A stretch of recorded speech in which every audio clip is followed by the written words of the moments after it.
Alors, le plan sécheresse.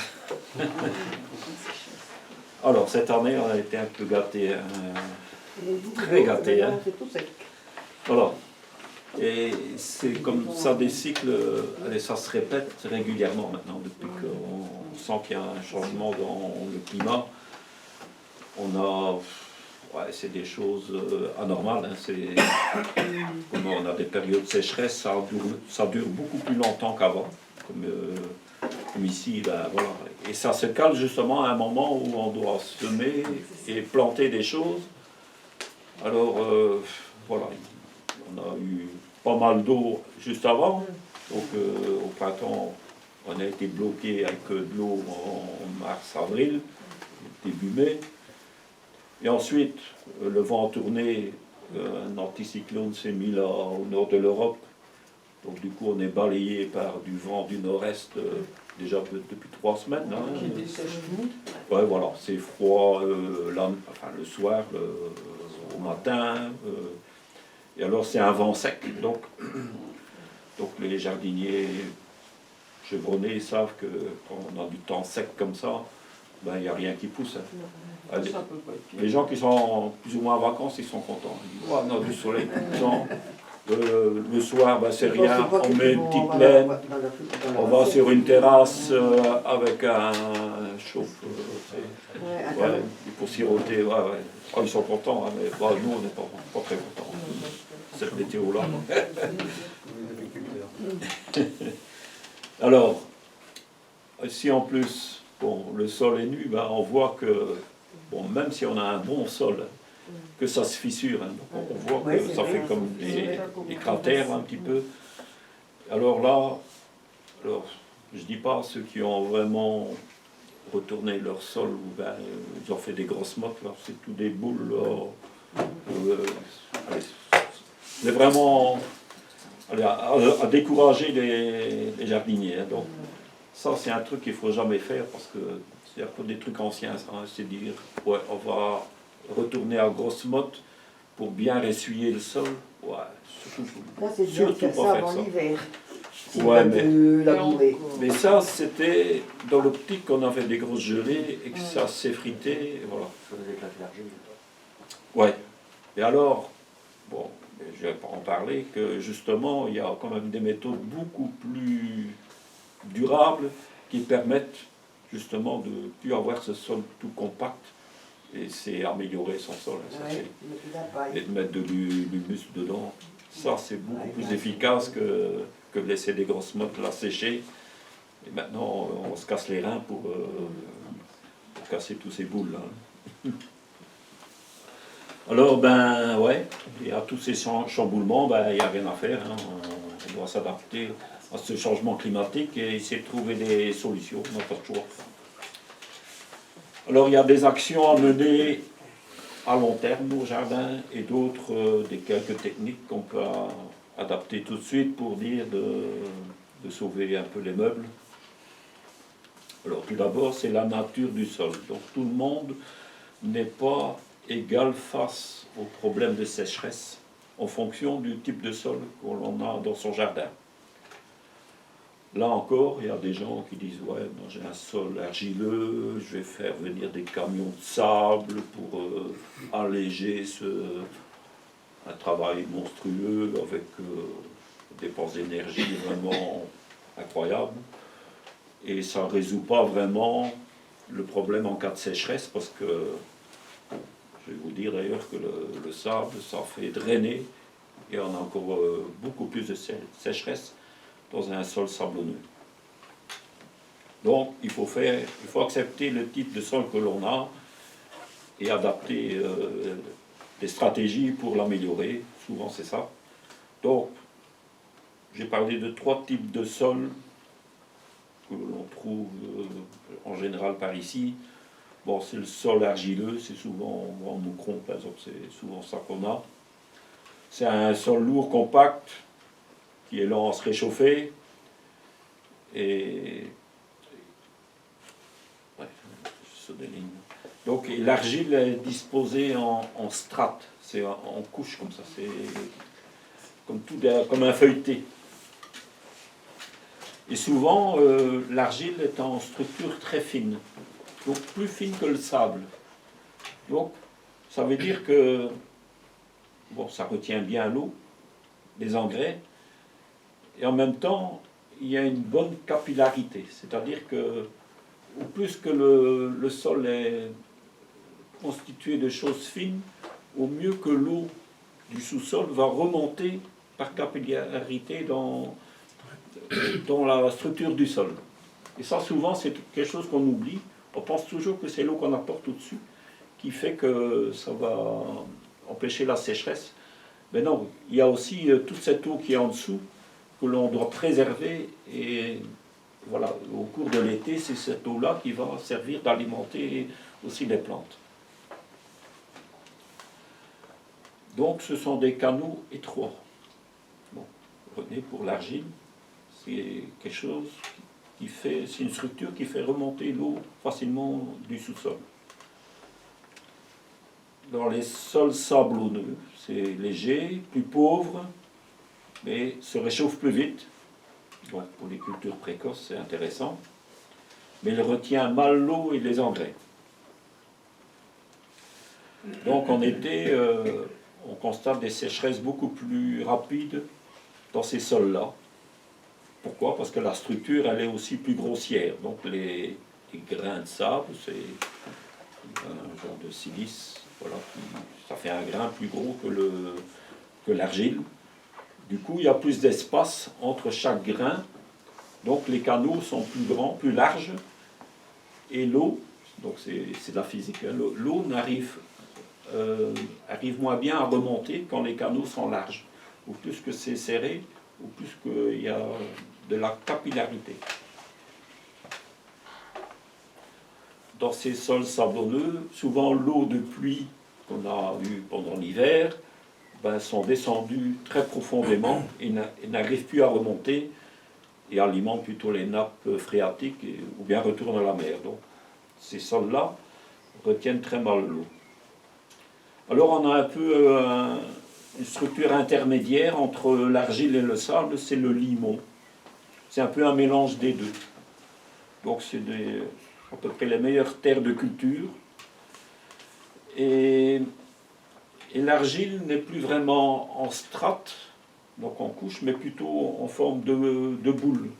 Donc c'est un peu une structure un peu plus grumeleuse comme ça.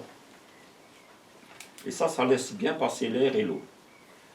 Et cette structure-là, c'est une texture très fine et elle est très sensible au tassement. Donc quand on a par exemple des grosses pluies, ben voilà, c'est damé, hein, c'est vraiment, voilà, il faut vraiment intervenir vite pour casser, pour éviter que ça ne plaque. Et ça, bon, ça croûte facilement, encore plus qu'une terre argileuse. Voilà, ça c'est un peu les trois types de sols que l'on constitue, enfin que l'on trouve par ici.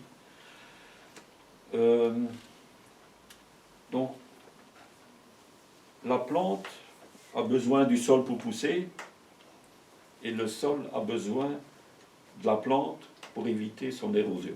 Donc un sol nu, c'est exposé à l'érosion, il y aura de moins en moins de plantes qui vont pousser. Donc c'est vraiment le sol et la plante, ça constitue un binôme qui s'entend bien, qui doivent être ensemble pour se sauvegarder mutuellement. Alors, la partie arable du sol, donc la partie supérieure, il faut bien savoir que c'est le fruit de l'activité des bactéries, des champignons et tous les micro-organismes qui ont rogné la roche-mère. Donc la roche-mère, ça peut être l'argile, ça peut être la pierre, ça peut être le sable, mais au fil des millénaires, c'est tous ces micro-organismes qui ont bouffé cette roche, qui a transformé en couche arable. Donc c'est vraiment... allez, la Terre n'est pas venue comme ça, hein, c'est vraiment un travail des micro-organismes du sol, et ça c'est quelque chose à retenir pour justement améliorer notre sol. Donc le règne végétal et animal a contribué à l'enrichissement en matière organique, donc, et qui se stocke, se stocke sous forme d'humus. Donc, toutes ces plantes, ces animaux, même nous, on y vit et on y meurt. Donc on doit retourner au sol aussi, nous comme les plantes. Et c'est comme ça que la structure du sol s'améliore. Donc l'humus, c'est une matière vivante très complexe. Donc on n'a même pas encore tout su identifier les composants de cette matière. Ça sert de substances nutritives. Donc les substances nutritives sont stockées dans l'humus, ainsi que l'eau. Donc l'humus est très élastique. Donc l'humus peut stocker jusqu'à 7 fois son volume en eau. Et il reste près des racines des plantes. Alors qu'on parlait là tout à l'heure que l'eau vient du sous-sol, doit remonter par les réseaux capillaires, et quand on a de l'humus, ben, on arrive à beaucoup mieux stocker l'eau. Donc les grosses averses qui tombent sur un sol gorgé d'humus, ben, avant qu'il y ait ruissellement et inondation, ben, elle aura stocké pas mal d'eau. Hein. Donc c'est aussi une lutte contre les inondations en fait. Hein. Donc cet humus provient bien sûr des déchets organiques qui étaient vivants et qu'on a laissés sur le sol. C'est des éléments complexes qui se décomposent en éléments simples et qui deviennent nourriture pour le cycle naturel de la vie, de la terre. Donc dans une terre normale, on estime qu'il y a entre 2 et 3% d'humus dans le sol. Bon, quand on fait de la culture intensive et chimique, ben, ça diminue parfois encore en dessous de ça. Ici, dans le jardin Gibert, je pense que c'était 8 à 10%. Donc ça a fortement augmenté. Donc c'est intéressant d'avoir cet humus dans le sol. Mais il faut aussi savoir que l'humus se minéralise donc, pour donner de la nourriture aux plantes. Donc on estime que dans le taux d'humus, il y a à peu près 2% qui disparaît chaque année. Parce que c'est le cycle normal. Donc ça se transforme en élément plus simple et nutritif pour les plantes. Donc on appelle ça la minéralisation. Et ça profite aux plantes. Donc ça veut dire que c'est pas parce qu'on a un stock d'humus qu'on dit tiens, ben, j'ai mesuré, ben, maintenant je dois plus en mettre parce que j'en ai. Non, ça disparaît, c'est normal. Il faut toujours en rajouter. Donc, voilà, donc ça c'est notre objectif pour le long terme. Donc c'est-à-dire que c'est vers ça, c'est ça qu'il faut faire pour améliorer son sol et on va beaucoup mieux résister aux sécheresses. Alors, il y a un facteur qu'on appelle l'érosion des sols. Donc l'érosion et alors forcément le dessèchement. Donc il y a des zones dans le monde qui ont été très prospères il y a des centaines d'années et qui sont devenues des déserts, ben, souvent à cause de l'activité humaine. Alors les grands facteurs d'érosion, c'est le vent. Donc le vent qu'on a actuellement, ben, c'est aussi un vent il dessèche, mais il peut emporter aussi des poussières de terre, et voilà, les emmener plus loin. Le soleil direct, c'est aussi un facteur d'érosion des sols. Ça tue la vie. Il y a le lessivage par les pluies intenses, donc grosses pluies qui emportent des choses dans les fleuves. Voilà. Comme le Nil en Égypte, ben voilà, avec tous ces méandres, ben voilà, c'est devenu très fertile. Pourquoi? Parce que c'est tout des terres qui ont été emmenées plus loin et voilà. Donc ça a apporté des terres très fertiles. Et tout ça, c'est souvent à cause du manque de couverture végétale. Donc même dans nos petits jardins, ben voilà. Ignace l'a dit, il a mis de la paille un peu partout. Voilà, c'est couvrir le sol. Donc soit, donc ça c'est un objectif plus immédiat, c'est soit mettre des cultures abondantes et variées dans son jardin, qui couvrent pratiquement tout le sol, donc il y a beaucoup moins d'érosion. Si on a des plantes qui couvrent complètement, ben, il n'y a plus le soleil direct qui vient tuer la vie en surface, le vent a moins de prise, voilà, les pluies vont tomber sur le feuillage et amortir et tomber dans le sol. Si on a de l'humus, ben, ça va stocker, donc il y aura beaucoup moins de ruissellement. Donc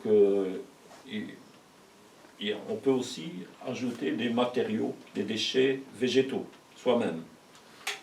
Donc tout ce qui est matière végétale ou en cours de fanage.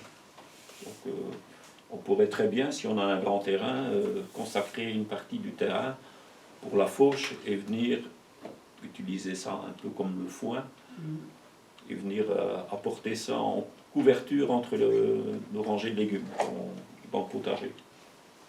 C'est ce qu'on va faire de plus en plus au jardin d'Albec d'ailleurs.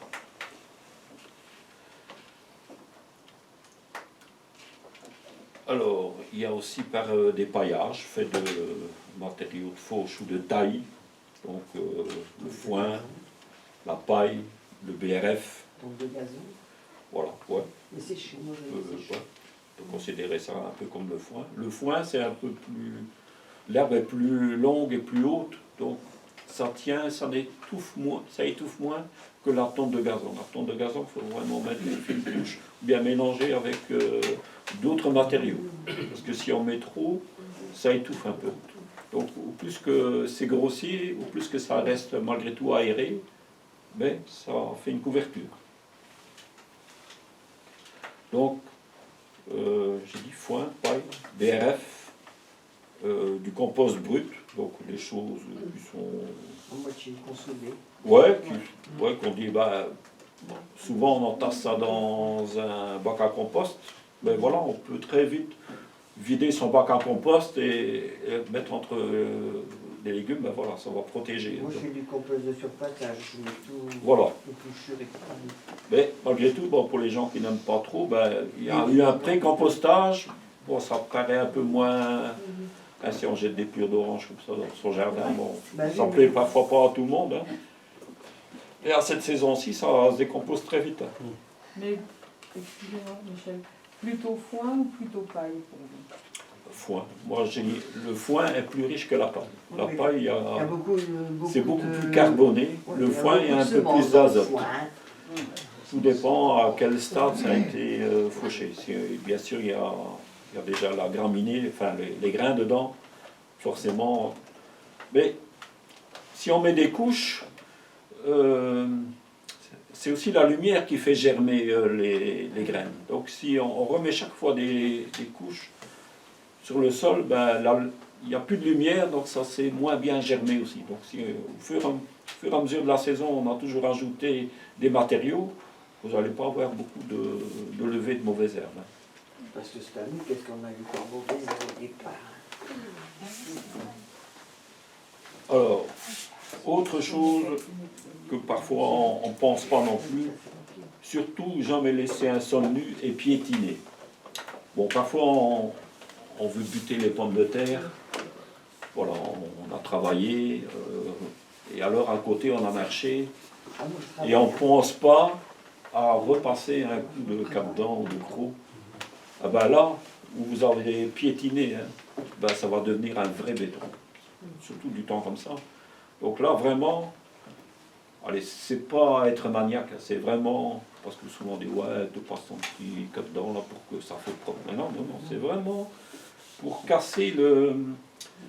C'est comme un mini binage, hein, en fait.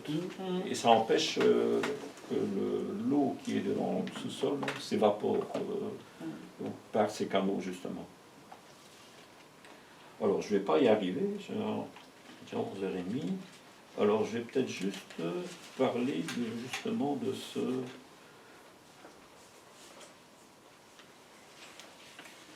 Ouais, je vais peut-être parler de ça après, une prochaine fois. Voilà quelques pistes concrètes pour nous jardiniers. C'est, voilà, opter pour un potager situé en mi-ombre. Alors c'est quoi mi-ombre? Ben, c'est un peu, bon, un peu comme ici, mais bon, là c'est très, très ombre. Mais voilà, mettre des arbres fruitiers par exemple, faire des haies fruitières, et que voilà, que, comme le soleil se promène au niveau de l'horizon, qu'à un moment donné on a du soleil sur ces parcelles de potagères, mais qu'à un autre moment, que c'est un peu caché par les arbres. Donc, il y a un moment où on a du soleil, d'autres de l'ombre. Ben, ça, c'est le propice presque à toutes les plantes. Donc, on dirait une tomate, ouais, elle a beaucoup de chaleur, on va la mettre bien exposée. Ouais, c'est vrai. Mais si elle est exposée en plein vent, en plein milieu d'un champ et en plein soleil, elle ne va pas bien pousser non plus. Donc, il y a un excès de chaleur aussi. Et il n'y a pas de protection donc, des vents. Donc tout ça, comme les vents qu'on a actuellement, si on a des fruitières bien exposées, on sent un peu le vent qui passe, mais il sera freiné et il y aura beaucoup moins d'effet de dessèchement au niveau du sol. Alors, éviter le travail profond du sol. Parce que ça sèche beaucoup trop le sol et en plus on casse le réseau capillaire qui est en dessous, qui ramène l'eau vers le haut. Et je crois qu'il y a beaucoup de cultures qu'on pourrait se passer de gros travaux du sol. Donc, même la grelinette, à part peut-être quelques cultures, je dirais peut-être la pomme de terre qui a besoin d'une terre peut-être un peu plus meuble pour mieux pousser, pour bien savoir l'implanter. Mais en général, il y a beaucoup de plantes. Ben, le jardin, on pourrait, en griffant le sol avec une griffe de jardin, hein, sur 10 cm, c'est nettement suffisant pour beaucoup de choses. Pour les semis, pour les repiquages de plantes. Je trouve que dans son potager, c'est vraiment... On veut vraiment encore avoir un sol meuble pour certaines cultures. Ben, il y a peut-être un cinquième qui devrait être encore ameubli un peu plus profondément. Tout le reste se contenterait d'un simple griffage. Et moi, par exemple, dans mon potager, chez moi, ben, cette année, je n'ai pas sorti la grelinette du tout. Et j'ai tout fait en griffage sur 10 cm du sol. Et on préserve beaucoup mieux tous ces canaux là qui sont dans le sous-sol et qui ramènent l'eau en surface. Alors pour nous aider, donc avec une sécheresse comme on a actuellement, on fait des semis, il n'y a parfois pas grand-chose qui lève. Eh ben, le semis hors sol, c'est vraiment, je trouve bien aussi. Donc le semis en godet, en terrine. Maintenant il y a les alvéoles, là. Je trouve que c'est pas mal. Pas que je veux faire la publicité pour ça. Mais j'ai remarqué, j'avais repiqué dans ma couche des laitues qui avaient été élevées en alvéole et d'autres que j'avais semées dans ma couche, que j'avais repiquées isolément. Ah ben, celles qui étaient en poquet, enfin en alvéole, ben, elles ne bougent pas, hein, même avec le soleil. Elles ne fanent pas du tout, tandis que les autres, ils ont un peu de mal. Donc ça veut dire qu'ils auront peut-être plus de risques de monter à graines aussi, celles-là, celles qui ont été transplantées à racines nues. Donc, dans des conditions comme maintenant, je trouve que c'est vraiment intéressant de faire ça, surtout pour certaines plantes. Les légumes racines, je trouve que ça va pas bien. Et pour les laitues, enfin, et tout ce qui a de légumes feuilles. Les légumes racines, ça va pas bien dans les alvéoles? Je trouve que ça va pas bien. On a vu des betteraves, elles sont magnifiques. Betterave, c'est plus en surface. Par exemple, une carotte, moi j'ai déjà fait ça précédemment, et pourtant j'ai repiqué le poké tel quel. Hein. Ouais, la carotte, elle n'est plus... Non, la carotte, Allez, je le mets directement en terre. Ouais, voilà. Mais il y a quand même pour des plantes que ça marche vraiment très très bien. Alors lorsqu'on repique, donc dans le midi, ils font ça aussi beaucoup, c'est mettre des ombrières.